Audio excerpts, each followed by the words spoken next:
স্কুলে যাচ্ছি। আগের বছর সরস্বতী পুজোর দিন ভেবেছিলাম যদি সুযোগ পাই পরের বছর যাব, স্কুলটা ঘুরে আসব।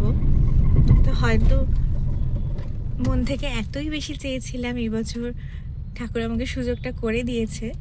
বাড়ির পুজোটা অনেক সকাল সকাল হয়ে গিয়েছে, তাই ২৬ বছর পর আমি আমার স্কুলে ফেরত যাচ্ছি হাওড়াতে। এখন গাড়ি করে যাচ্ছি, গাড়ি থেকে নেমে মেট্রোয় উঠব, কারণ গঙ্গার তলা দিয়ে মেট্রোটাতেও আমাদের ওঠা হয়নি। তো সেই এক্সপিরিয়েন্সটাও নেব। কিছুটা গাড়ি করে গিয়ে তারপরে মেট্রো, তারপরে হয়তো টোটোতে করে যেতে হবে। চলুন। মেট্রোতে চলতে পড়েছি। প্রথম আমরা এই মেট্রোতে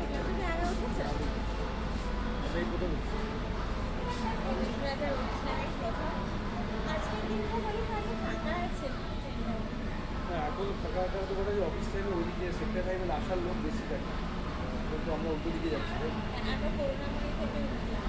করুণাময়ী থেকে না, আমরা সেক্টর 5 থেকে। সেখানে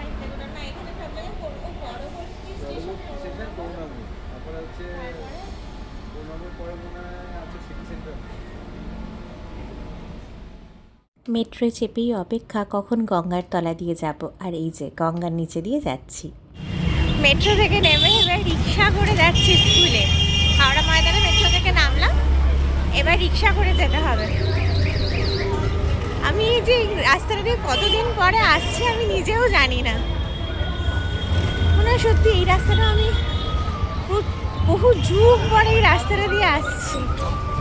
এইচএস পাস করার পরে এই রাস্তাটা দিয়ে কোনো আসতেই হয়।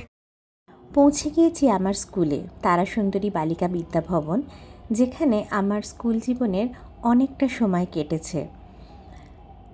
স্কুলের সরস্বতী পুজো আমাদের সময়কার মানুষজনদের জন্য একটা ইমোশন ছিল। সেই ইমোশনই এত বছর পর একটু ছুঁয়ে দেখলাম এখনকার ছাত্রীদের হাতের কিছু কাজ। দেখা হলো আমাদের সময়কার মাত্র 2 দিদির সাথে, আর এখনকার কিছু দিদিরাও উপস্থিত ছিলেন, যাদেরকে পায়ে হাত দিয়ে প্রণাম করলাম। আর হ্যাঁ, এখনকার নিয়ম মেনে একটু ছবিও তুলেছি।